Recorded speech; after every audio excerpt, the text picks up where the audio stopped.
నా మీద ఎందుకు నీకు అనుమానం? చెప్పుడు మాటలది కదా నా మీద నీవు పగపెంచుకున్నావు. దావీదు నీకు హాని చేస్తాడని ఎవరో చెబితే వారి మాటలు విని నన్ను చంపడానికి ఆలోచన చేశాను. నేను నిన్ను చంపను రాజా, ఇదిగో నీ సేవకు. నువ్వు నా చేతిలో చంపబట్టడానికి దొరికినా నీకు హాని చేయకుండా ఇదిగో ఈ దినాన నీకు ఉపకారం చేసి పంపించు. దీన్ని బట్టి నేను నిన్ను చంపనని, నా వల్ల నీకు కీడు రాదని ఇదే గ్యారెంటీ. దావీదా నాయనా, ఇది స్వరం నీదేనా? పొరపాటు చేసిందిగా బాబు, వెళ్ళిపోతాను వెళ్తా. తప్పు దిద్దుకునేవాడైతే, మారు మనసు పొందేవాడైతే, దొంగ దొరికాడే అప్పుడు మారు మనసు పొందడానికి అవకాశం. మనసు సిద్ధంగా లేదు, నోటి కోరకనే కప్పుల్ని చెప్పాడంతే.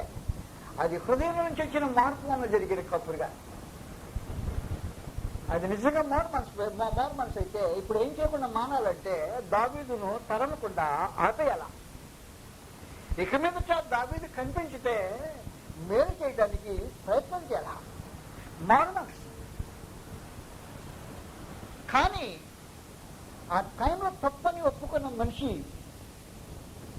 24వ అధ్యాయంలో అయిపోయింది. ఇప్పుడు నేను 26వ అధ్యాయంకి వచ్చాను. అందుకోసం నేను దాని గురించి దాని మీద పెద్ద టైం గడవడానికి ఇష్టం లేకుండా తిరిగేస్తున్నాను అన్నమాట. కాబట్టి మీరు ఇంటికి పోయినప్పుడు తీరిగ్గా ఈ సంగతులు చదువుకోవచ్చు. మొట్టమొదటిది 24వ అధ్యాయం వదిలిపెట్టేసి నేను ఇప్పుడు చెప్పింది. అతను మారు మనసు పొంది ఉంటే ఇప్పుడు 26వ అధ్యాయంలో రెండో ప్రయత్నం చేసి ఉండేవాడు కాదు. అది నేను చెప్పబోయే సమాచారం. ప్రత్యేకించి రెండోసారి మళ్ళా దావీదును తరిమి చంపడానికే బయలుదేరాడు. ముందు తప్పని తెలుసుకుని ఒప్పుకున్నాడు కాదు, మానుకోవన్నా మానుకోడు. కనుక తప్పని ఊరకనే నోటుతో మాట్లాడేవాడు మారు మనసు పొందలేదు. 26వ అధ్యాయంలో ఈ సంగతి మీకు రుజువుగా తెలియబడుతుంటది. 26వ అధ్యాయము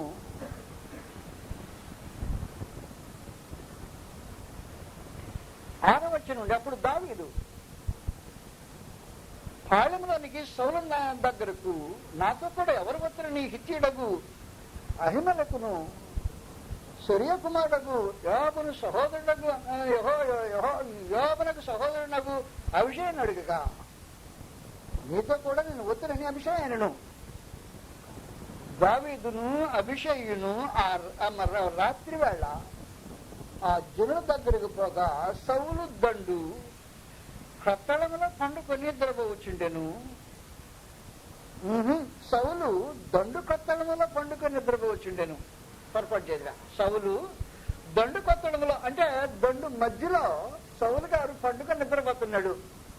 ఆయన గారి ఈట ఆయన ప్రక్కనే నాటబడి ఉంది. ఆయన నీళ్ల బుడ్డి తలకాడుంది. సౌలు గారు మంచి నిద్రలో ఉన్నారు. ఆయన కాపలా కాయడానికి ఆయన దండు చుట్టున్నారు.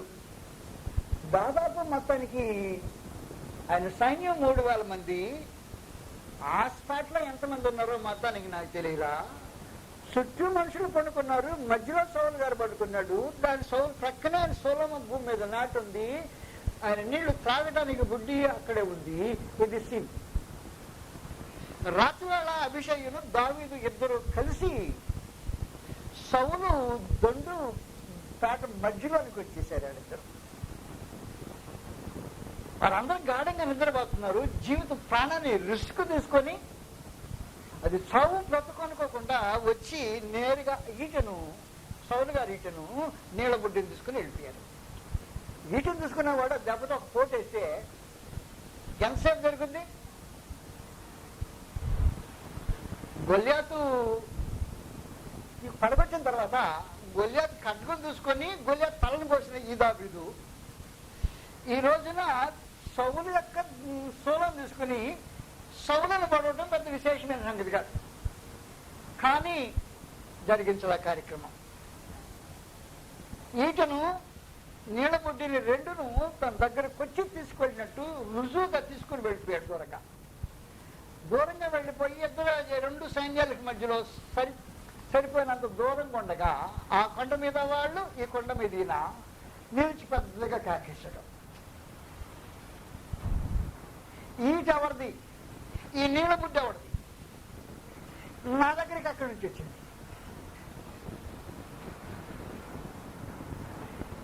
రాజుని కాపాడుతున్న మీరేమైపోయారు?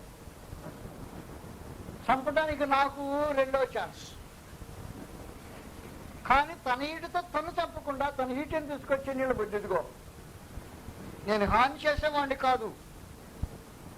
అప్పుడు 26వ అధ్యాయంలో మరొకసారి నేను పాపం చేశాను అని సౌలు ఒప్పుకుంటాడు. అది హృదయంలో నుంచి వచ్చిన ఒప్పుకోలు కాదు. కాబట్టి తన పాపాన్ని హృదయపూర్వకంగా ఇక చేయకుండా ఉండటానికి ఉద్దేశించిన వాడు ఒప్పుకోలు కాకపోతే పాపాన్ని ఒప్పుకోవటము మారు మనసు కాదు. తప్పు చేశానండి, పొరపాటు అయిపోయిందని అన్నవాడు ప్రతిసారి మారు మనసు కాదు. మారు మనసు అంటే అది హృదయ అంతరంగంలో జరిగే ఒక కార్యక్రమం అయి ఉంటుంది. ఉదాహరణకి కొత్త నిబంధనలు ఈ సంగతి తెలియజేయబడింది. ఒక దొంగవాడు మారు మనసు పొందాడు అంటే అర్థం ఏంటి అని ఆయన అనే ప్రశ్నకి ఆయన సమాధానం చెప్పాడు. దొంగ మారు మనసు పొందాడా? ఆల్ రైట్, పొందాడు. వ్యభిచారి మారు మనసు పొందాడా? పొందాడు. ద్రోహం చేసేవాడు మారు మనసు పొందాడా? పొందాడు అనే మాటలకు అర్థము ప్రత్యేకించి గ్రంథంలో ఉన్నాయి. కానీ ఇప్పుడు ప్రస్తుతం దొంగను గురించి మాత్రమే ఉదాహరణ చెప్తాం. మీ టైం చాలా అయిపోతుంది. నాకు ఒక ఉదాహరణ చెప్పేసి మీకు బ్రేక్ ఇచ్చేస్తాను. ఎఫెసీయులకు 4వ అధ్యాయంలో దొంగ మారు మనసు పొందటం అంటే అర్థం ఏంటి? మారు మనసు పొందిన వాడు ఏమిటి పొందాడు? 28వ వచనంలో 27:8 కలిసి ఉన్నాయి. అపవాదికి చోటు ఎప్పుడే 28వ వచనంకి వచ్చాం. దొంగలవాడు ఇక మీద దొంగలక, దొంగతనం ఆపు చేయటం కాదు, దొంగలక అక్కర గలవానికి పంచిపెట్టుటకు, ఇంతకుముందా ఇతని దగ్గర లాక్కోవటానికి, అది దొంగ ఉద్దేశం. తన సొత్తు కాంది ఇతరులకు కలిగి ఉంది, తాను అపహరించటము దొంగతనం. వాడు మారు మనసు పొందేటని అర్థం ఏంటంటే ఇక మీద దొంగలక ఆపటం కాదు మారు మనసు. అక్కర గలవానికి పంచి పెట్టుటకు వీలు కలిగినట్లు తన చేతులతో మంచి పని చేయవాడిని ఉండాలి. ఈ చేతులతో చేసింది దొంగతనం, ఈ చేతులతో చేసింది ఇతరుల సొత్తు అపహరించడం, ఈ చేతులతో వాడి సొత్తు లాక్కోవటం జరిగింది. ఇప్పుడు ఆపేయటం కాదు, జైల్లో పెడితే దొంగతనం టెంపరీగా ఆపేశాడు. దొంగ బుద్ధి మానుకున్నాడా? జైలు కట్టకట్టాలో ఉన్నాడు కాబట్టి దొంగతనం చేసే అవకాశం లేకుండా ఆపేశాడు. కాబట్టి దొంగతనం ఆపినంత మాత్రాన మారు మనసు కాదు. మారు మనసు అంటే ఏంటంటే ఇక మీద దొంగలక అక్కడ గలవాడు ఇప్పుడు ఆలోచనలోకి రావాలి. అక్కడ గలవానికి పంచిపెట్టుటకు తన చేతులతో దొంగ పని చేయకుండా కష్టపడి మంచి పని చేయాలి. అయ్యా ఆయన మంచి దొంగ అండి, ఆయన కొట్టుకొచ్చుకోవడం అనుకోండి పేదలు కూడా పెడతాడు. ఆహా, ఆ కథలు మాని. పేదలకు పెట్టే దొంగడు మంచి దొంగ చెడ దొంగడు కాదు. అది ఎలాంటి వాడు పేదలకు పెట్టాలంటే తన చేతులతో మంచి పని చేస్తూ ఇతరులు అక్కడ తీర్చేవాడు రక్షించడు, అతడు మారు మనసు అంటే. కాబట్టి ఒక్కొక్క పాయింట్కి మారు మనసు గ్రంథంలో ఎలాగుంటుందో మెల్లంగా చూస్తూ వెళ్ళిపోతాం. మారు మనసు అనే దానికి సొంత నిర్వచనం ఎవడు చెప్పాల్సిన అవసరం లే. అయ్యా నేను తప్పు చేశాను ఒప్పుకున్నానండి, మారు మనసు కాదు అన్నమాట. ఎవరు మారు మనసు పొందలేరో మీకు సంగతులు అర్థమవుతుంది. తప్పు అని ఒప్పుకున్న సౌలు, నాయనా దావీదు నేను పాపం చేశా, మర్చుకుంటావు అయితే అది నా అంతరంగం నుంచి కలిగిందా? నేను దొంగను పట్టుబడ్డా, నా శూలము నా బుడ్డి నీళ్ళ బుడ్డి నీ చేతిలో దొరికింది, నా ఆయుష్ నా ప్రాణము నీ చేతిలోకి వచ్చింది, నువ్వు నన్ను చంపలా. దానికి ఈ మాటలు అంతే. అంతేకాని నేను మారు మనసు పొందుతానా? నా అంతరంగంలో అది తెచ్చేసుకుని కూర్చున్నాడు. దేవుని ఆత్మ లోపల నుంచి వెళ్ళిపోయాడు. అపవిత్రాత్మ లోపల వెలిపించడానికి ప్రయత్నం కార్యక్రమం జరిగిస్తున్నాడు. ఇంకా నేను మారు మనసు పొందేది అక్కడ. కాబట్టి తప్పు అని ఒప్పుకున్నంత మాత్రం మారు మనసు పొందాడు అన్నావు చూసావు, అది పొరపాటు అన్నమాట. అది మారు మనసు కాదు. దొరికిన దొంగ, నేను దొంగని ఒప్పుకున్నంత మాత్రాన మారు మనసు కాదు. కాబట్టి ఇప్పుడు ఇందుకు మారు మనసు ఏది కాదంటే తప్పుని తెలుసుకోలేని వాడు మారు మనసు పొందలేడు. దేవుని మాట విన్న తర్వాత అలర్జీ వచ్చిందే బాగా అన్నందే, నువ్వు మారు మనసు పొందలేడు. మారు మనసు పొందలేడు. హృదయాలోచనలు తప్పిపోయే మనుషుడు మారు మనసు పొందలేడు. అది వేషగా మారు మనసు పొందలేడు. దొరికిన దొంగ మారు మనసు పొందలేడు. ఇంకెంతమంది మారు మనసు పొందలేని బ్యాచ్లో ఉంటారో, ఒకవేళ ఇప్పటి వరకు ఏదైనా నీకు తగిలితేనే గుర్తుపెట్టుకో, అది లోపల భయంకరంగా తిరిగి అయ్యో నాకేనా అయితే అన్నమాట. ఆ సంగతి ఆలోచన చేయడం చాలా ప్రాముఖ్యమైన సంగతి. లిటిల్ బ్రేక్ అండ్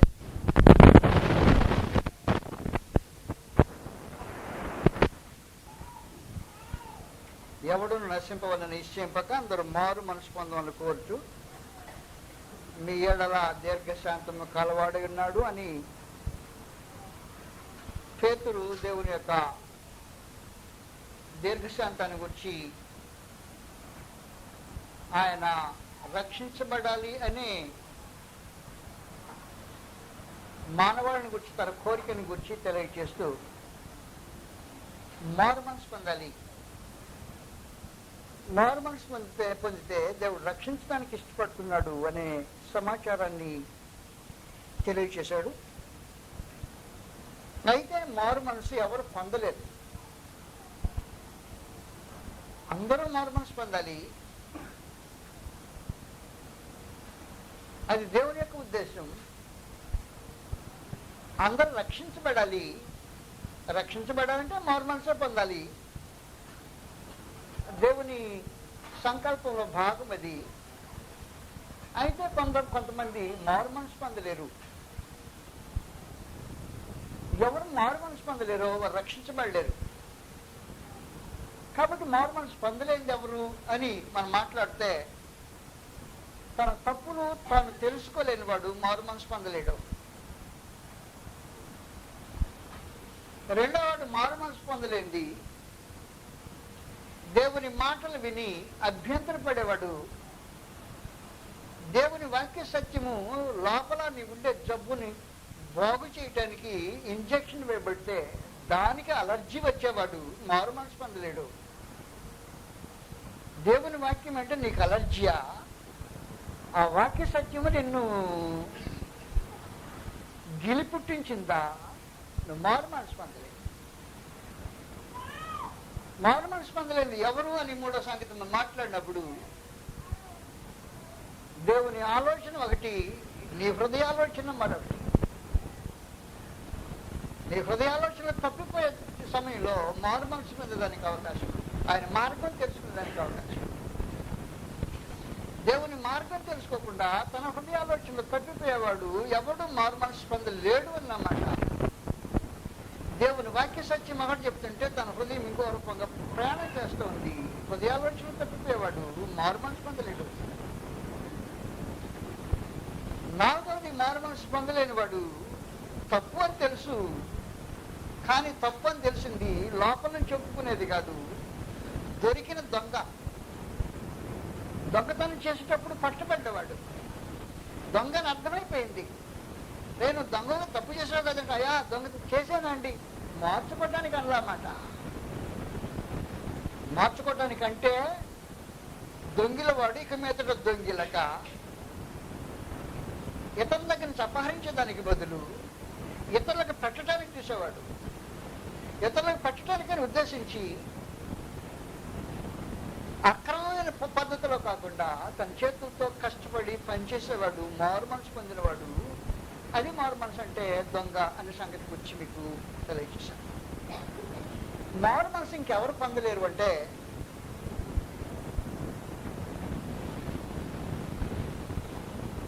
తప్పును సమర్థించుకునేవాడు మారు మనసు పొందలేడు.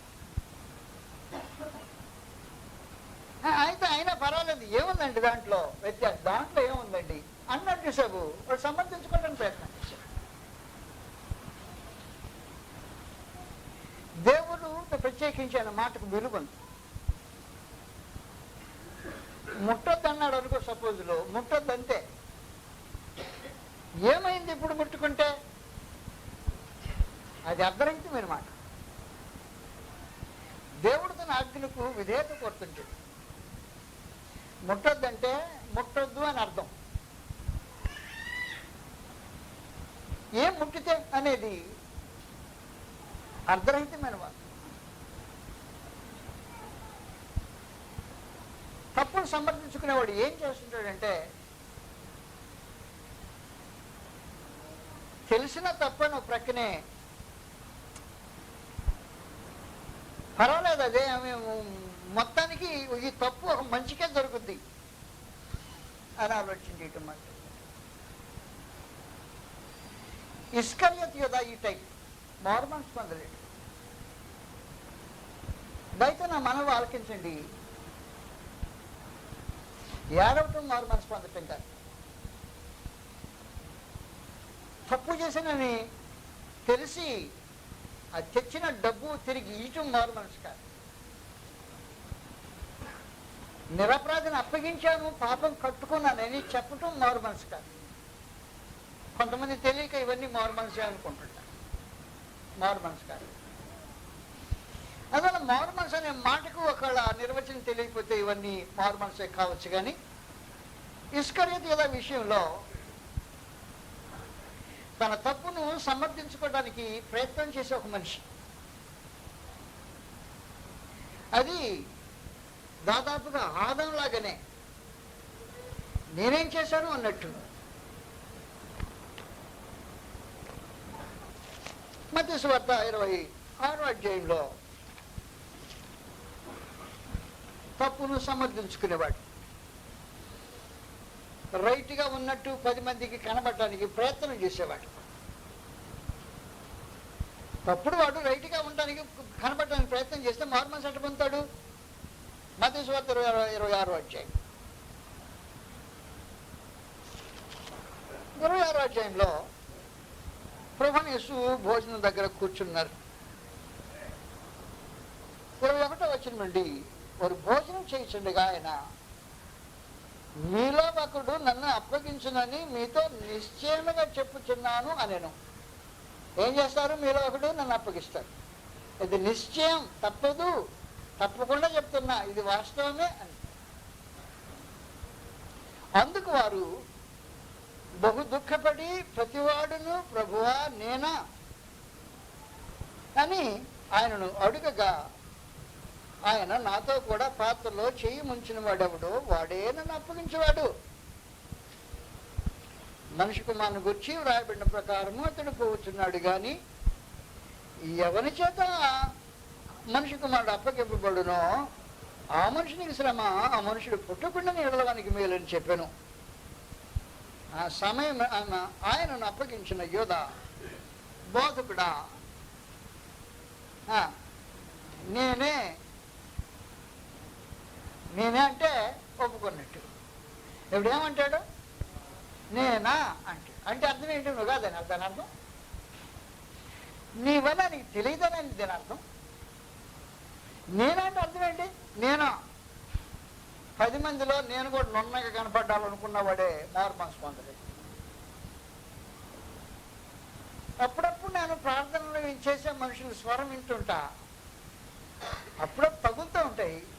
ప్రభువా నాయన రచిక మొత్తానికి డైలాగులు చదివేశాడు. మేము ఏదైనా తప్పులు చేసుంటే, ఓ నీతిమంతుడా నువ్వు మార్మన్స్ పొందేవారు రచయిత, తప్పులు చేసుంటే నీతిమంతుడు నువ్వు, వాడు మార్మన్స్ పొందలేడు. అది మార్మన్స్ పొందే బుద్ధి కాదు. అప్పుడు మార్మన్స్ పొందటానికి తప్పులు చేస్తుంటే అంటే సమర్థించుకోవటానికి మొదలెట్టాడు అన్నమాట. ఈ 10 మంది వినేవాళ్ళలో, అయ్యా పాపం చేశానంటే ఓహో వీడు దుర్మార్గుడని తక్కువ అనుకుంటారని వాళ్ళ కంటి ముందు కొద్దిగా నున్నగా కనపడని ఉద్దేశించి ముందు కాంట్రాక్ట్ మాట్లాడుకొచ్చుకుంది తానే. నేను ఆయన అప్పగిస్తాను కానీ మీరేమిస్తారు నాకు అని రేపింది తానే. అలాగైతే మేము నీకు 30,000 రూపాయలు ఇస్తామని ఒప్పుకుంటే అంగీకరించింది తానే. ఆ డబ్బు తూసిస్తే తెచ్చుకున్నది తానే. అప్పగించడానికి వడంబడికి చేసుకున్నది తానే. ఎరగనట్టుకు వచ్చి భోజనానికి కూర్చున్నది తానే. ఇప్పుడు ఏమనాలి? ఒకవేళ మారు మనసు పొందేవాడైతే సంగతి బయటపడింది. ఇప్పుడు దొరికిన దొంగ కూడా కాదు, ఈ దొంగ దొరికే దొంగ కూడా కాదు. ఇంత పెద్ద దొంగనే పర్వాలేదు, కొంచెం దొరికితే తప్పు చేసినానని ఒప్పుకున్నాడు సౌలు. ఈ దొంగ దొరికిన ఒప్పుకోడు. మీలో ఒకడు నన్ను అప్పగించబోతున్నాడు అని చెప్పి నేను ముక్క మనిషి ఎవరికి ఇస్తునో వాడే అని చెప్పి ఫలానా మనిషి అప్పగిస్తాడని చేతికి ఇచ్చిన తర్వాత ఆ మనిషి మాట్లాడతాడు, ప్రభువా నేనా? ఇంక ఈ భూలోకం రక్షించలేదు అని పెట్టు, పరలోకం కూడా రక్షించేది అలాంటి మనిషిని. మారు మనసు పొందితే కదా. తన తప్పును కప్పెట్టుకోవడానికి ప్రయత్నం చేసేవాడు. దాన్ని సమర్థించుకోవడానికి, 10 మందిలో రైట్ అనిపించుకోవడానికి, బలా అనిపించుకోవడానికి. ఇప్పుడు ఒకవేళ ప్రభు అని వేసి ఏం చెప్పాడు? మీలో ఒకడు నన్ను అని అని చెప్పిన తర్వాత తానే ముక్కు ముంచి తన చేతికి అప్పగించిన తర్వాత ఇప్పుడు ఎవరు తప్పుడవుడవుతాడు? నేనా అని అతను అడిగితే ఎవరు తప్పుడవుడు? ఇప్పుడు ముక్కు ముంచి ఇచ్చినవాడే అని చెప్పిన తర్వాత ఆ ముక్క తీసుకున్నవాడు అంటున్నాడు, ప్రభువా నేనా అంటే అర్థం ఏంటి? నేనెప్పుడయ్యా, నువ్వు తప్పుడవుడే కానీ అడెప్పుడైనా మారు మనసు పొందుతాడా? కాబట్టి మారు మనసు పొందేవాడు తను సమర్థించుకునేవాడు. ఈ సమర్థన కొరకై ఈ నేరాన్ని మరొకరి మీద నెట్టడానికి ప్రయత్నం చేసేవాడు. ఎన్నడే అతను తన హృదయంలో పాపాన్ని కప్పుకుంటాడు, దాన్ని దాచిపెట్టుకోవడానికి ప్రయత్నం చేస్తాడు. ఆదాం చేసిన కార్యక్రమాన్ని తిరిగి మళ్ళా మనిషి చేస్తాడు.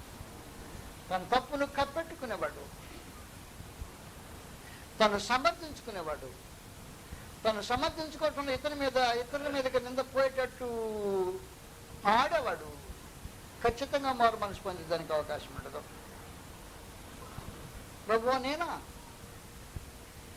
చెప్తాను కదా, నేనా అని అడుగుతావేంటి? ఇంకా మళ్ళా మీలో ఒకటంటిని ఎవడని అడిగితే ముక్కు ముంచి నీ చేతికి ఇస్తుంది. దాని అర్థం ఏంటి? ఇక మీదట నీవే అని కదా. ప్రభు నేనా అని అమాయకంగా మాట్లాడితే ఇప్పుడు ఎవడు నేరస్తుడు? ప్రభు నేరస్తుడా? లేకపోతే ముక్కు మంచి ఇచ్చాడు ప్రభు నేరస్తుడా? లేకపోతే ముక్కు తీసుకొని నేనన్నా వాడు నేరస్తుడు? ఎవరు నేరస్తుడు? అలాంటి మనిషికి ఎప్పుడు మారు మనసు పొందుతాడు? కానీ ఒక తప్పు చేసి దాన్ని రైట్గా దిద్దుకోవడానికి ప్రయత్నం చేసే ఏ దౌర్భాగ్యుడు మారు మనసు పొందలేడు. అది ఇస్కరియోతు బుద్ధి. అది ఇస్కరియోతు బుద్ధి. మారు మనసు పొందడానికి అవసరం వీలయ్యే కార్యక్రమం కాదు. మనస్సాక్షే లేని మాట్లాడేది. వాస్తవానికి దేవుని వాక్యం క్రీస్తు యేసు నోట్లోంచి బయటకు వస్తున్న వాక్యమే లోపలికి వెళ్ళి చెప్పానే, తడివి తడివి తడివి తడివి ఈ జబ్బు ఎక్కడుందో కనుక్కోనాల్సిన అవసరం. టకమని పోయిన తర్వాత అది నేరుగా డబ్బు సంచి దగ్గరికి ఆగి అదిగో ఈ డబ్బు సంచిని కరెక్టే, నేను తెచ్చుకున్నాను కాదు అప్పగించడానికి దౌర్భాగ్యుడిని అనాల్సిన ఆ జబ్బు కాడికి వచ్చాక ఒకళ్ళైతే తప్పు నీది, అయితే తప్పు అవ్వదు కాకపోతే నీది, అంతే, నాది మాత్రం కాదు పండు తిన్నందుకు అన్న ఆదాముని నడిచేశారు. ఆ టైప్ అన్నమాట అది. హృదయంలో తన పాపాన్ని కప్పెట్టుకునేవాడు మారు మనసు పొందలేడు. ఆది కాండంలో చేసి చేయనట్టుగా నటన చేసేది గవర్నమెంట్ దుష్కార్యం కదా.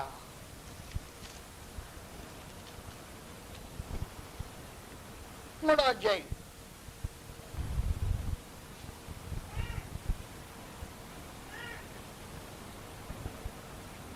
8వ వచనం నుండి, చల్లపొట్టున ఆదామును అతని భార్య తోటలో నడుచు సంచరించిన దేవుడిని యెహోవా స్వరము విని, దేవుడిని యెహోవా ఎదుటికి రాకుండా తోట చెట్ల మధ్యన దాగుకొనగా దేవుడిని ఆదామును పిలిచి, నువ్వెక్కడున్నావు అని. నేను ఇంతకుముందు సంగతి చెప్పాను. దేవునికి అడ్రస్ తెలియక కళ్ళు గుడ్డివాడై ఆదాము ఎక్కడున్నాడో కనుకొని లేకుండా, ఆదామా నువ్వెక్కడా అన్నాడు. ఆ పాయింట్ ఎక్కడనేది లొకేషన్ గురించి కాదు. దేవుడు ఎలాంటి వాడో నీకు తెలుసు. మాట నాలుకకు రాక మునుపు, మనసులో నీకు తలంపు పుట్టక మునుపు ఎరిగినవాడు. నీవు కూర్చుండుట లేచుట తెలిసినవాడు. వెనుకను ముందును ఆవరించినవాడు ఆయన దేవుడు. దేవుడు అంటే ఆయన దేవుడు. కీర్తన 139వ అధ్యాయంలో దేవుడు తన గురించి తాను బయలుపరుచుకున్నాడు. ఎవరు దేవుడు అంటే? అడ్రస్ తెలియనివాడా? నేను వచ్చాను అనుకో, మీ ఇంటికి కొనుక్కోవడానికి వచ్చాను అనుకో, ఆ ప్రాంతంకి వచ్చాను అడ్రస్ చూసుకొని, అమ్మ అక్కడికి వచ్చిన తర్వాత ఫలానా డానియల్ గారి ఇల్లు ఎక్కడ అని అడుగుతా. ఎందుకు అడుగుతాను? లొకేషన్ తెలియదు కాబట్టి ప్రక్కనుండే మనుషులను అడుగుతా అడ్రస్. అలాగూ దేవుడు లొకేషన్ తెలియని వాడు అయినట్టు, ఆదాము తోటలో ఉన్నట్టు ఆయన సంచారం చేస్తూ వచ్చి ఈయన కళ్ళు పోయినట్టు ఆదాము కనిపించినట్టు, ఆదామా నీవు ఎక్కడ అనగానే నా అడ్రస్ తెలియదు, మేము ఇద్దరు దాగుడు మూతలు ఆడుతున్నాం అన్నట్టు, దాగుడు మూతలు ఆడినట్టు ప్రయత్నం చేయకు. నీ తప్పులు కప్పెట్టుకోవడానికి ప్రయత్నం చేసేవాడా? దేవుడు అలాంటి వాడు కాదు. 139వ కీర్తన. దేవుడు ఎప్పుడు ఎవడి అడ్రస్ కోసం అడగడు. ఆయన నీ అడ్రస్ చెప్తాడు ఖచ్చితంగా. అడ్రస్ కాదు, నీ లోపల ఉండేది బయట ఉండేది చెప్తాడు. 139లో, నేను కూర్చుండిట నేను 2వ వచనం, నేను లేచుట నీకు తెలియను. నా తలంపు పుట్టుక మునిపే నీవు నా మనసును గ్రహించున్నావు. నా నడకను నా పడకను పరిశీలించున్నావు. నా చర్యలన్నిటినీ బాగుగా తెలుసుకుని ఉన్నావు. యెహోవా మాట నా నాలుకకు రాకమునిపే అది నీకు పూర్తిగా తెలిసి ఉన్నది. వెనుకను ముందును నీవు నన్ను ఆవరించి ఉన్నావు. అప్పుడు నీ చేతులు నీ దగ్గర నుంచి నేను వెళ్ళిపోవడానికి అవకాశం లేని పరిస్థితిలో ఉన్నానని చెప్పి 7వ వచనంలో, నీ ఆత్మయత్వ నుండి నేను ఎక్కడికి పోవదును? నీ సన్నిధి నుండి నేను ఎక్కడికి పారిపోవదును? నేను ఆకాశమునికి ఎక్కినను నీవు అక్కడున్నావు. నేను పాతాళమందు పండుకొనిన నీవు అక్కడున్నావు. నేను వేకువ రెక్కలు కట్టుకొని సముద్ర దిగంతములో నివసించినను అక్కడి నీ చేయి నన్ను నడిపించినది, నీ కుడి చేయి నన్ను పట్టుకొనిను. ఒక రోజున యోనా ట్రై చేశాడు. దేవునికి తెలియకుండా పారిపోదామని ట్రై. అది ఇటు పొమ్మంటే ఇటు పోతాడు ఆ మనిషి.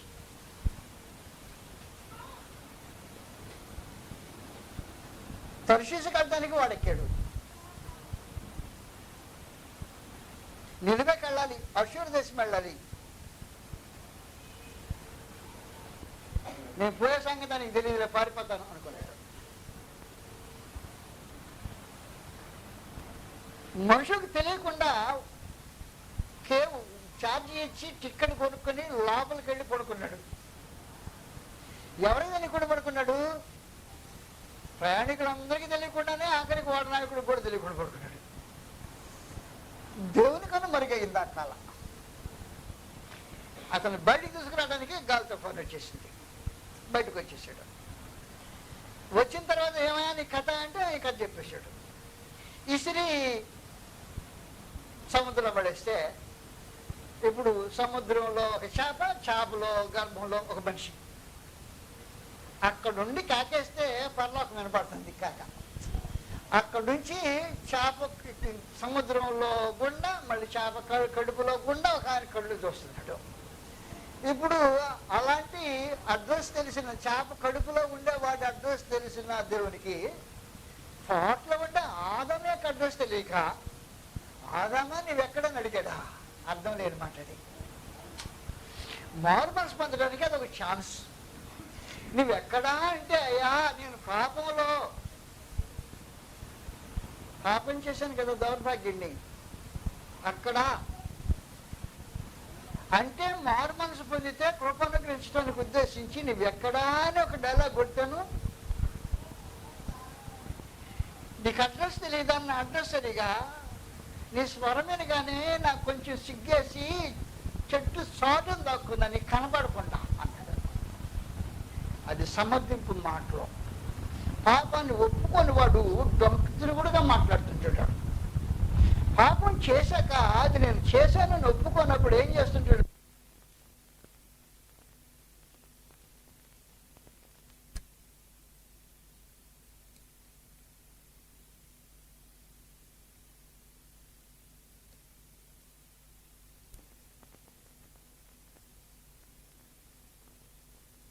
ఉన్నమాట కాదు, అగ్నమతిక్రమంటే పాపం చేసే ఉన్నమాట కాదు.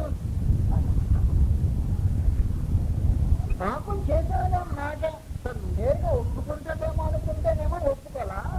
అడ్రస్ చెప్పని ప్రయత్నం చేశాడు. అడ్రస్ తెలియని దేవునికి కళ్ళు పోవడానికి కళ్ళు ఇచ్చని ప్రయత్నం చేశాడు. దాదాపుగా ఈ గుడ్డోడు కళ్ళు పోయినట్టుగా దేవుని ఆలోచన చేసి నేరుగా నా చిన్నతనంలో వృక్షఫలం తిన్నావా అని అడిగితాను. నేనెందుకు తిన్నాను? నీవు నాతో ఉండుటకిచ్చిన ఈ అవ్వే నాకు ఇచ్చింది, అప్పుడు నేను తిన్నా. అలాంటి మనుషులు మారు మనసు పంచలేదు. కారణం ఏంటొచ్చిన అటు దొంగ తిరుగుగా చెప్పేవాడు పాపాన్ని తన హృదయంలో కప్పుకునేవాడు. పాపాన్ని హృదయంలో కప్పుకునేవాడు మారు మనసు పంచలేదు. గ్రంథంలో నీ పాపాన్ని హృదయంలో కప్పుకోవడానికి ప్రయత్నం చేస్తే, దాన్ని దాసాలని ఆలోచన చేస్తే మారు మనసు దానికి అవకాశం ఎక్కడికి వస్తుంది?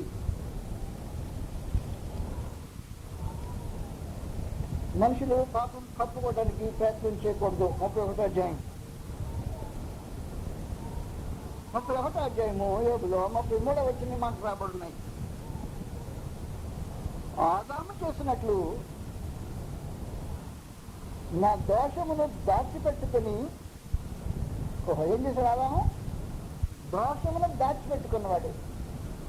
దోషం దాచిపెట్టుకున్నవాడు మారుమనసు పొందుతాడా? అదొక మారుమనసు పొందుతాడు. ఆదాము చేసినట్లు నా దోషమును దాచిపెట్టుకుని మహాసమాజమునకు భయపడి కుటుంబంలో తిరస్కారమును జడిసి, ఒకవేళ భార్య తిరస్కరిస్తుందని ఆదాము గడిచాడేమో. ఇద్దరు లేకపోతే మన ఇద్దరం సరిగ్గా నా మాటనే పోతే అన్నదేమో నా మొత్తాన్ని తెలియదా. కానీ కుటుంబ తిరస్కారానికి జరుగుతుందా? నువ్వేం చేస్తావో నాకు అనవసరమైన సంగతే. కుటుంబ తిరస్కారంలో జడిసి నేను మౌనం అంటే ద్వారం దాటి బయటికి బయలు వెళ్ళక రొమ్ములో నా పాపమును కప్పుకుని ఎడల పరమందున దేవుని దృష్టికి నేను వేషగాడి నేర్చుకున్నాను. కాబట్టి రొమ్ములో పాపం కప్పుకునేవాడు, చేసి చేయనట్టుగా నటన చేసేవాడు, చేసి దాన్ని ఎదురుపడితే సమర్థించుకునేవాడు. ఒక తప్పు తను చేసిన ఇది మాత్రం నాది కాదు అనేవాడు. జన్మతో మారు మనసు పొందలేడు. మారు మనసు పొందలేడు అంటే రక్షించబడలేదని అంటాం. అలాగే పాపాన్ని సమర్థించుకునేవాడు, పాపాన్ని కప్పించుకునేవాడు మారు మనసు పొందలేడు. నెంబర్ 5 అయిపోయింది. నెంబర్ 6, పాపమును ఎవడు పాప విషయంలో ఎవడు మారు మనసు పొందలేదు.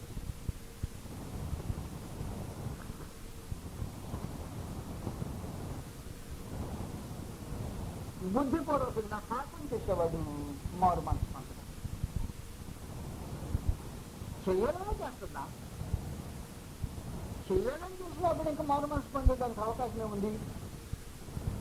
అది తప్పని తెలుసు, దానికి వచ్చే శిక్ష పర్యవసానం తెలుసు. వాదమానమా నేను నరకానికి పోతాను అని తెగించాడు, ఇంకా మారు మనసు పొందాడు. అలాంటి వాడు మారు మనసు పొందలేదు. బుద్ధిపూర్వకంగా పాపం చేసేవాడు మారు మనసు పొందలేదు. దాని పేరు మరణకరమైన పాపం అన్నది. కాబట్టి మరణకరమైన పాపము చేసేవాడు సాహసించి చేసేవాడు. అయితేనే కానీ చేస్తే వచ్చే పర్యావసానాన్ని ఎదుర్కొంటాను అన్నవాడు సాహసించిన వాడు పాపం చేస్తే మారు మనసు పొందలేదు.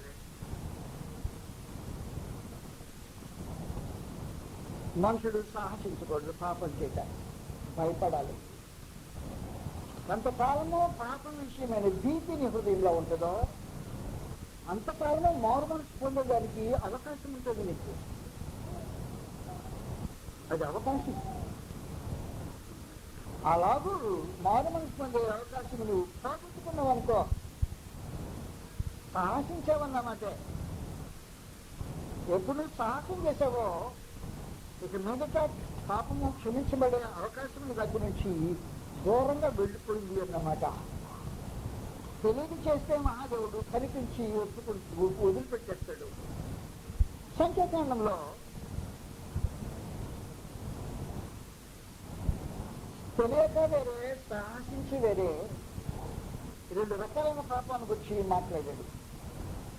ఒకటి 28వ వచనంలో 15వ అధ్యాయము, సంఖ్యాకాండము 15వ అధ్యాయము 28వ వచనంలో 27వ వచనంలో ఒకడు పొరపాటున పాపము చేసిన ఎడల నాడు పాపపరాటం బలిగా ఏడాది ఆవిడ మేకలను తీసుకుని రావాలను. పొరపాటున యెహోవా సన్నిధిని దాన్ని చేసిన కనుక తెలియకే పాపము చేసిన వాని నిమిత్తము యాజకుడు ప్రాయశ్చిత్తము చేయును. వాని పాపము వాని నిమిత్తం ప్రాయశ్చిత్తము చేయటం వలన వాడు క్షమాపణ నందును. ఇస్రాయేల్లో పుట్టిన వాడే కానీ వారి మధ్య నివసించి పరగొచ్చే కానీ పొరపాటున ఎవడైనా పాపం చేసిన వల్ల దానికినే నీకును ఒక్కటే విధి ఉండవలను. అయితే దేశమందు పుట్టినవాడే కానీ పరదేశే కానీ ఎవడైనా సాహసించి పాపము చేసిన ఎడలా వాడు యెహోవాను తృణీకరించిన వాడు అగును కానివా అన్నాడు అనుకో. ఒరే తప్పురా దేవుడా కానివా సాహసించు. వాడు మారు మనసు పొందాడు. సాహసించిన వాడు మారు మనసు పంచుకుంటాడు. సాహసించి పాపం చేశాడు. సాహసించి పాపం చేస్తే అతను మారు మనసును పొందేలాగా చేయటమో కష్టమైపోతుంది.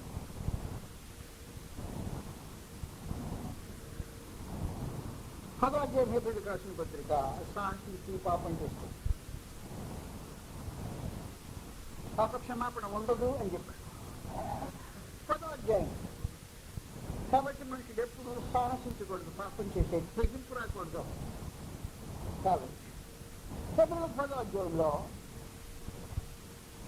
28వ వచనము 26వ వచనం నుండి మనం సత్యమును గురించి అనుభవిస్తున్నాను పొందిన తర్వాత బుద్ధిపూర్వకముగా అదన్నమాట సాహసించి చేయటం. బుద్ధిపూర్వకముగా పాపం చేసిన పాపమునకు బలి ఎక్కడ ఉండదు కానీ ఇంకేముంటుందో అది ఉంటుంది.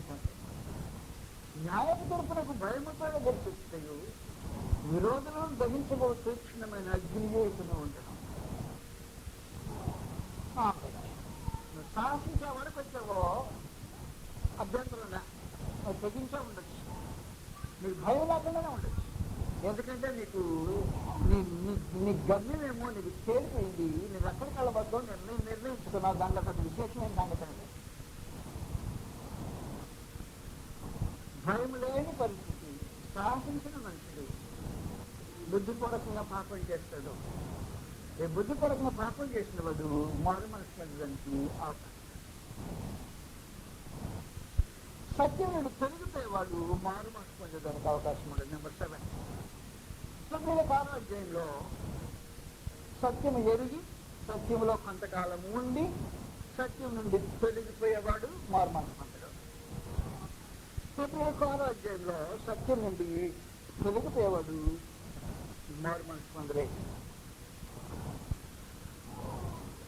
4వ వచనం నుండి 6వ వచనం వరకు ఒకసారి వెలిగింపబడి పరలోక సంబంధమైన వారి నుంచి తెచ్చి పరిశుద్ధాత్మలో పాల్పొంది దేవుని దివ్యవాక్యమును రాబోయే సంబంధమైన శక్తుల ప్రభావం అనుభవించిన తర్వాత తప్పుపోయిన వారు తమ విషయంలో దేవుని కుమార్ని మనస్సులో వేయచ్చు బాహాటముగా ఆయన అవమానపరుచుతున్నారు కనుక మాన మనసు పొందినట్లు అటు వారిని మరలా నూతన పరుచుట అసాధ్యము అనడం. ఇంకా నామల కాదు అది.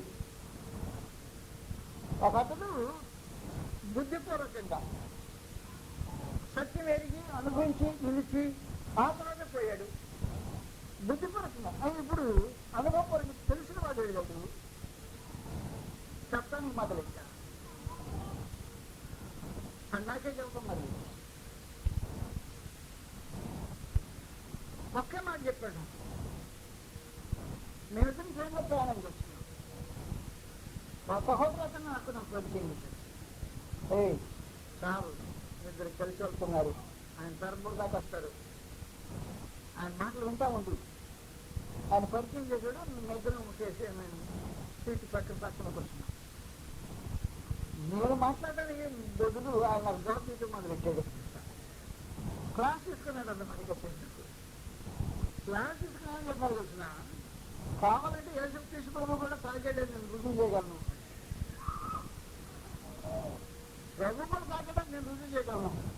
ఆ రోజు ద్రాక్షవాసం చేశాడు కదా. ద్రాక్షవాసం చేశాడంటే ఆయన తాగాడన్నాడు కదా. ఆయన తాగడం మాత్రమే కాదు, ద్రాక్షవాసం చేసి ఎక్కడికి తాగించాడు కూడా కదా. వేసుకునే తాగితే ఆయన తాగిస్తాడు. నేను తాగుతున్నా కొంచెం వచ్చామని బాగా మొదలెట్టాడు అనమాట. క్లాస్ నాకు చెప్పాను. నాకు తెలిసే చేస్తున్నాయి పని. నన్ను మారు మనసు పొందేటట్టు అవడం చేయలేడు. అది నివరణ సాధ్యం కాదు. అంటే నాకు తెలిసి చేస్తున్నా. బుద్ధిపూర్వకం తెలిసి చేసేవాడు. మారు మనసు పొందేటట్టు అతన్ని నవ్వు కలుపుట అసాధ్యమని పరమదేవుడు తన ప్రాంతంలో శాతగొప్పలు వచ్చింది. అందువల్ల కొంతమంది మనుషులను మారు మనసు పొందేలాగా ప్రేరేపించలేము. అది ఎప్పుడు చూసినా అలాంటిదే. ఆ నేల మిగిలిపోతుంటుంది. ఒకవేళ కొంతమందికి లేటుగా ఆలోచన రావచ్చు మారు మనసు పొందాలని. లేటుగా ఆలోచించినా మారు మనసు పొందేదానికి అవకాశం ఉండదు. అది లేట్ పికప్ కాదన్నమాట. మారు మనసు అనేది పొందే టైంలో పొందాలా, లేకపోతే పొందేది కాదు. అది తర్వాత పొందేది కాదు. పిల్లలకు 12వ అధ్యాయంలో అది తర్వాత పొందేది కాదు, అది ఏడ్చి పొందేది కాదు, కన్నీళ్ళతో వెతికేది కాదు, శ్రద్ధతో వెతికేది కాదు, దొరికేది కాదు. అది దొరికేటప్పుడు పొందాలా చర్చ. ఆ తర్వాత ఏడ్చినా అది లభించేది కాదు. కొన్ని సంగతులు అప్పుడప్పుడే ఆ కాలం గడిచిపోయింది, మళ్ళీ దాన్ని పొందడానికి అవకాశం ఉండదు అన్నమాట. పద్నాలుగు వచ్చింది మీకు తెలిసిందే. మీలో ఎవడైనా దేవుని కృపను పొందకుండా తప్పిపోవునేమో అని అదొక అవకాశం ఉందన్నమాట. దేవుని కృపను పొందకుండా తప్పిపోయేవాడు చేదని వేరు ఏదైనా మొలిచి కలవరపరచడం వలన అనేక అపూర్తులైపోదురేమో అని ఒక పూటి కొరకు తన జ్యేష్ఠత పోక్కుని అన్ని వేసుకొని వేసావంటే భ్రష్టుడు. ఈ భ్రష్టుడు నార్మల్ పొందడానికి అవకాశం లేకుండా పోయింది. భ్రష్టుడైనా వ్యభిచారేను ఎవడైనా ఒకవేళ మీలో ఉండలేమో నీవు జాగ్రత్తగా చూసి. ఆ తర్వాత ఏసావు ఆ తర్వాత మారు మనసు పొంద కోరి కదీళ్లు విడుచుచ్చు శ్రద్ధతో దానికోసం బతికినను మారు మనసు పొందని అవకాశం దొరకగానే సర్జించబడ్డ వాడని మీరు. కాబట్టి మారు మనసు ఎవరు పొందలేరు అంటే కాలం దాటిపోయిన తర్వాత మళ్ళా దాన్ని వెతకడానికి ప్రయత్నం చేసేవాడు మారు మనసు పొందలే. నేను గతంలో మీకు ఉదాహరణ చెప్పినట్టు, నేను మీ మధ్యలో మీ ఊర్లో కొలిమి ఉంటుందా? కొలిమి ఉంటుంది కదా. నేను కొలిమి పనిచేసే కాడ పెసర్ నిలబడతాను. దాంట్లో నాకు ఒక చిన్న పాట. కింద గట్టి ఇనుము అరేంజ్మెంట్ ఉంటుంది. ఆన్విల్ అంటారు దాన్ని, తెలుగులో ఏమంటారు తెలియదు. పట్టెడు, పట్టెడు కదా తెలుగులో, పట్టెడు అంటారా, పట్టెడు అంటారు. ఆ పట్టెడు మీద కొలిమిలో కాల్చిన, ఎర్రగా కాల్చిన ఆ ఇనుమును ఇక్కడ పెడతాడు. ఎర్రగా ఉంటుంది ఇనుము. సమ్మెడు తీసుకుంటే ఇంకొక అతను దొచ్చుతూ ఉంటాడు. ఏ రూపం రావాలంటే ఖచ్చితంగా ఆ రూపానికి అక్కడే తిప్పుతూ ఉంటాడో తిరుగుతుంటాడు. శుద్ధంగా ఉన్న ఇనుము అచ్చమైన శాస్త్రతంగా భయంకరమైన కత్తులు తయారైపోయింది. చూస్తూనే వల్ల కత్తులు తయారు చేసేసాడు. కాసేపు అయిపోయింది, కొడితేనే అది తిరగదు, నలగదు, అరగదు. ఇంకా దంచడంతో విరిగిపోతుంది తప్ప. కాబట్టి మారు మనసు పొందేది అనే ఒక ప్రత్యేకమైన సమయం ఉంటుంది. అది హృదయానికి ఉండే ప్రత్యేకమైన సమయం. ఆ సమయంలో అక్కడ నువ్వు మారు మనసు పొందకపోతే నువ్వు మారు మనసు పొందలేదు. హృదయం బాగా కాల్చబడినప్పుడు, మనసాక్షి దోషారోపణ జరుగుతున్నప్పుడు, తప్పని గ్రహింపు జరుగుతున్నప్పుడు, దేవుని వాక్యం అంతరంగంలో భయంకరమైన ప్రయాణం చేస్తూ ఖడ్గము తిరుగుతూ కేవలం ఆత్మను ప్రాణమును విభజించినట్టు మధ్య దూరుతూ ఆ స్పాట్ దగ్గరికి వచ్చింది తప్పు ఇక్కడ నాయకెళ్ళాలి. మారు మనసు పొందే సమయం అది. అది సీజన్. బాగా కాల్చబడిన ఇనుము ఆంధ్రు సమ్మటి సుత్తు అన్నం మీద పెట్టబడింది. ఇప్పుడు శుద్ధితో కొట్టే ఖచ్చితంగా అవసరమైన రూపంలో సాగుతుంది. కోరిన రూపం వచ్చింది. అది ఎండిపోక ఆ నిప్పు దాంట్లో నుంచి బయటికి వెళ్ళిపోకముందే, ఆ ఎర్రటి రూపము మామూలుగా ఎనుపు రూపం మారకముందే కొట్టితే దానికి రూపం వస్తుంది. అది మారు మనసు పొందే సమయం. అలా పొందకపోతే నువ్వు మారు మనసు పొందలేవు. ఎవడు నశింపని నిశ్చయం కదా. అందరూ మారు మనసు పొందాలని కోరుతూ నీ దీర్ఘశాంతం కలిగిన దేవుడు నీ సీజన్ కోసం ఎదురు చూస్తూ ఎప్పుడు కొడితే ఈ ఇనుము బాగా సాగుద్దో అని ఎదురు చూస్తున్నాడు. నీ ఇనుము ఎప్పుడు కాలదా అసలు కాలకపోతే నువ్వు మారు మనసు పొందాలి. ఎవరు మారు మనసు పొందలేరు అనే సంగతి నేను ఇప్పుడు మీకు ఉదయ కాలం వివరించాను. సాయంత్రం వచ్చిన తర్వాత మారు మనసు పొందే వాడి రూపం ఎలాగుంటుందో, ఎలాంటిది మారు మనసు పొందిన రూపము కాదో, ఆ వ్యత్యాసం రెండింటికి మధ్యలో వ్యత్యాసం ఎలాగుంటుందో ఆ సంగతిలో వివరించబోతా. బయట లోకంలో మారు మనసు అనేది దాదాపుగా మారు మనసు కాకనే పోవచ్చు. అది కాకనే పోవచ్చు. దేవుని గ్రంథం ప్రకారము మారు మనసు ఎలాగుంటుంది? దేని దేవుడు మారు మనసుగా అంగీకరిస్తాడు.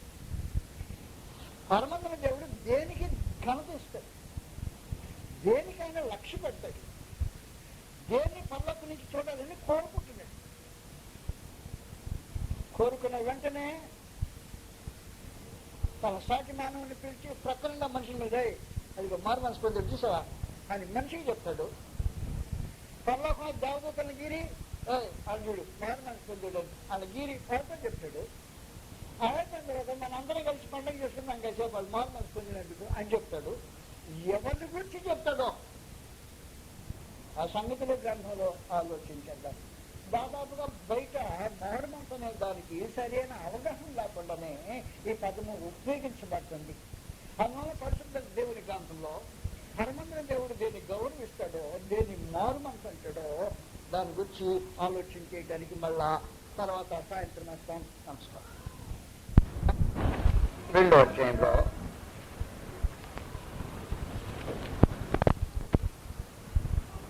మారు మనసును గురించిన దేవుని సందేశం ఉంది. రోమీయులకు 2వ అధ్యాయం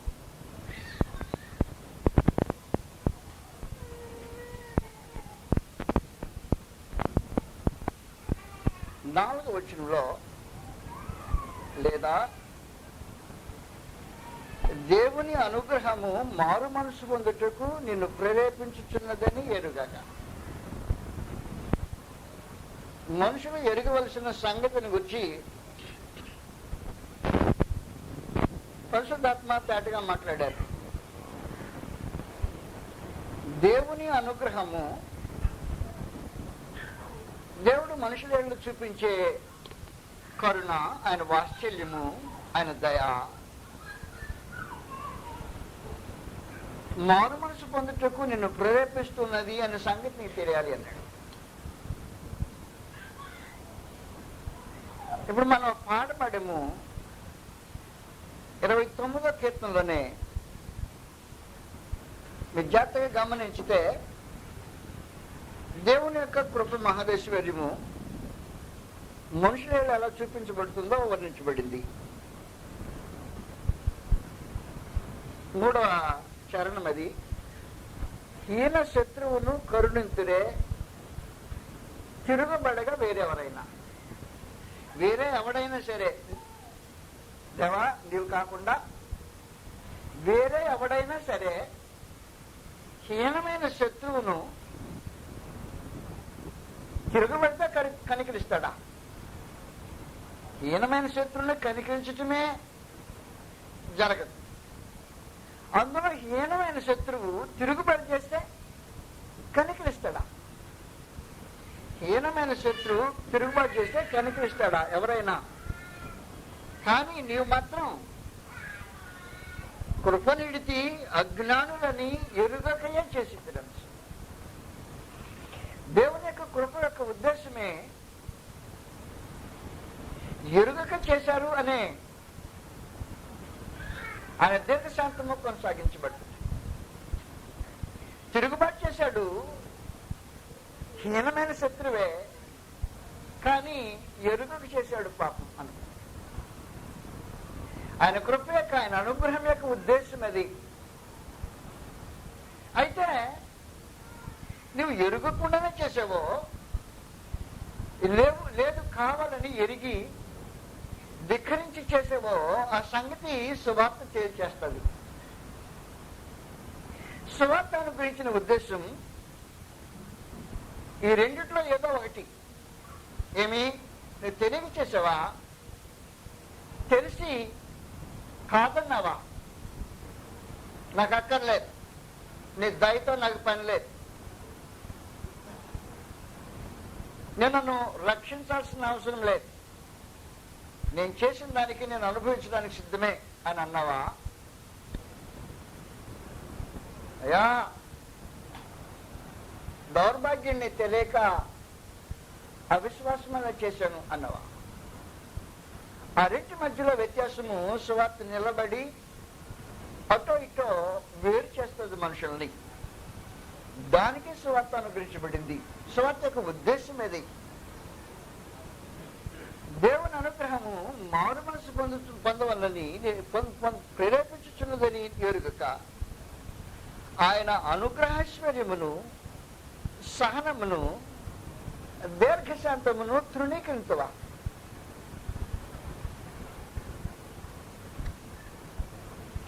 నీ కాఠిన్యమును మార్పు పొందని నీ హృదయమును అనుసరించి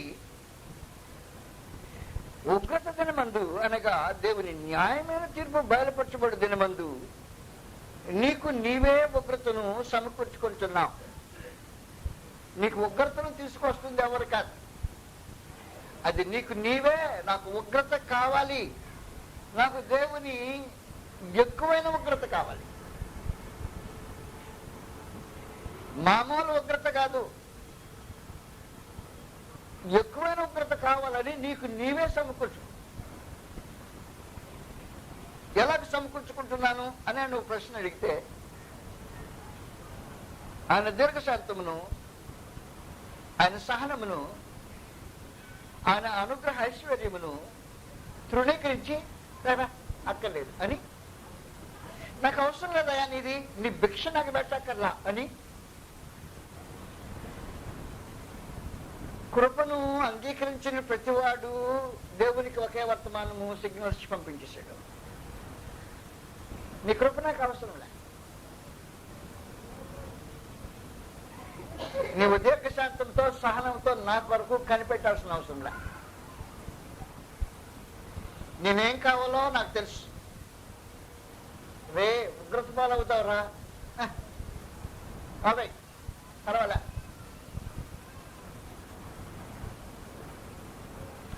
కాబట్టి వాస్తవానికి మారు మనసు పొందటానికి ఇష్టపడిన ప్రతి వ్యక్తి ఆయన అనుగ్రహైశ్వర్యాన్ని, సహనమును, దీర్ఘశాంతాన్ని తృణీకరిస్తున్నాడు అన్నమాట.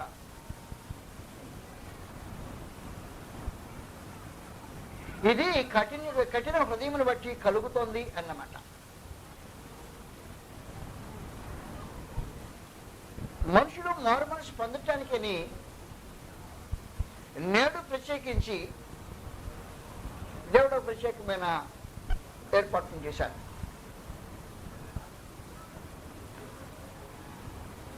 అది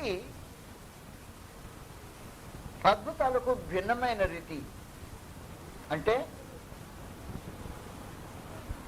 మనుషుల యొక్క సహజమైన విశ్వాసం గొప్పవారి మీద, గొప్ప వాటి మీద, గొప్ప కార్యముల మీద, గొప్ప సాధనముల మీద. ఎంత గొప్పవాడు? అంత గొప్పవాడైతే మావాడు. సొంతవాడైనా గొప్పవాడు కాకపోతే అడా తెలుసు మా వాళ్ళు మాకు దగ్గర బంధువులేలే. తానేదో గొప్పవాడా? ఎంతో దూరమైనా సరే ఆయన మాకు చాలా దగ్గర బంధువండి. ఇది మనిషి యొక్క అల్పమైన బుద్ధి. దూరంగా ఎక్కడైనా దూరంగా ఉన్న అతికించుకుంటానికి, మావాడు అంటానికి గొప్పవాడైతే ప్రయత్నం చేస్తాడు. అల్పుడైతే దగ్గరగా ఉన్నా సరే మా బంధువులేలే అని. అలాంటి మానవ బుద్ధికి మారు మనసు అవసరం అన్నట్టు తన పక్షంగా. అందువల్ల నీవు నమ్మే వ్యక్తి ఎవరు? దాని మీద ఆ మారు మనసుకు గుర్తు వేశాడు. నేను ప్రభువుని యేసునందు విశ్వాసం ఉంచుతున్నామండి. అవునే, ఏమని విశ్వాసం ఉంచుతున్నాం? ఆయన రోగాలు బాగు చేసేవాడని, అద్భుతాలు చేసేవాడని, నీళ్ల మీద నడిచిన వాడని, సముద్రాన్ని గద్దింపుతో గాలి తుఫాను అంటేనే అడిగిపోయాయి. ఈయన ఎవరో ఎచ్చివాడు అని మేము విశ్వసించుతున్నామండి. మారు మనసుకు విశ్వసించవలసిన విధానం అది కాదు. ఈ రోజున లోకంలో మనుషులకు మారు మనసు పొందే మనుషులు ఏమని విశ్వసించాలో తెలియకుండా క్రీస్తు యేసునందు మనుషులు విశ్వసించడం జరుగుతోంది. అది ఈనాడు జరిగిన కార్యం కాదు. క్రీస్తు యేసు భూమి మీద ఉన్న దినాల్లో ఆయన ఎదుట జరిగిన కార్యక్రమమే ఇది. యోహాను సువార్త 3వ అధ్యాయంలో మనలాంటి ఒక మనిషి ఉన్నాడు, మన స్వభావం లాంటి స్వభావం కలిగిన ఒక మనిషి ఉన్నాడు.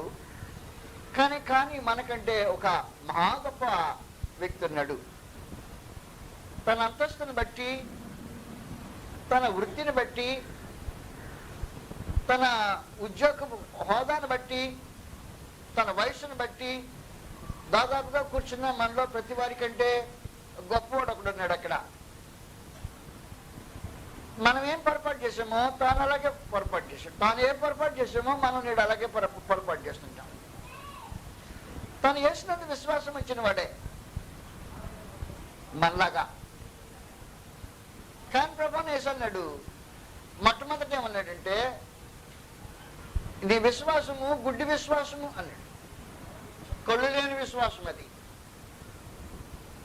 కళ్ళు లేని విశ్వాసం అంటే నాకు బెంగళూరులో ఉండే బ్లైండ్ స్కూల్కి జ్ఞాపకం వచ్చింది. బెంగళూరు బ్లైండ్ స్కూల్లో అంటే గుడ్డివారి పాఠశాలలో బైబిల్ క్లాసులు కండక్ట్ చేస్తూ ఉన్నా. Mobile preacher training school. ఆ స్థలము మాకు 2 వారాలు ఇచ్చారు. హాల్లో మీటింగు. అక్కడ ఒక గొడుగు కర్ర లాంటిది వేసి, we walk by faith and not by sight అన్నాడు. అంటే అర్థం ఏంటంటే మేము విశ్వాసంతో నడుస్తాం, కళ్ళతో నడము.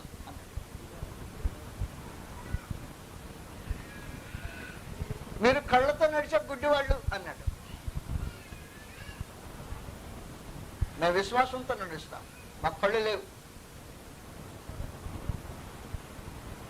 కానీ కాంపౌండ్ మొత్తంలో కొన్ని ఎకరాలు ఉంటుంది. అది ఎక్కడ ఏముందో అక్కడ దానిలో ఉండే గుడ్డి వాళ్ళకి ప్రతి వారికి తెలుసు. అక్కడే మనమైనా ఒకవేళ అక్కడ పోయినాక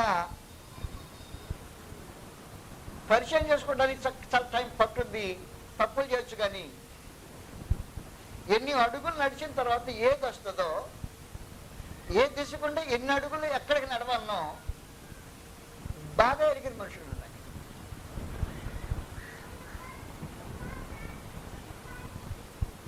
అలాంటి కళ్ళు లేకుండా చూసేవాళ్ళు కావాలని క్రీస్తు ప్రభువు కోరాడు అనే విషయంలో. దాన్ని మారు మనసుకు ఆయన జత చేశారు. కళ్ళుండి చూడాలని ఆలోచించేసి నీవు గుడ్డివాడు అని ప్రకటన చేయడానికి ఆయన సిద్ధపడ్డాడు. యోహాను సువార్త 3వ అధ్యాయం. మీకు తెలిసిందే, నేను కొత్త సంగతి ఏం చెప్పవట్లా. కానీ ఆ గ్రంథ లేఖన భాగాన్ని దాని వెలుగులో మనం చూడాల్సిన అవసరం ఉంది. దానికని ప్రత్యేకమైన ఒక సందేశం ఉంది. 3వ అధ్యాయము మొదటి నుండి ఒక బోధకుడు, అధికారి, ఆ పైగా వృద్ధుడు ఒక యవనస్తుడి దగ్గరికి రావటం ఇంతైన సంగతి. యూదుల అధికారి అయిన నికోదేమోను పరిసయ్యుడు ఒకడుండును. అతడు రాత్రి అందు ప్రభువుని యేసు దగ్గరకు వచ్చాడట.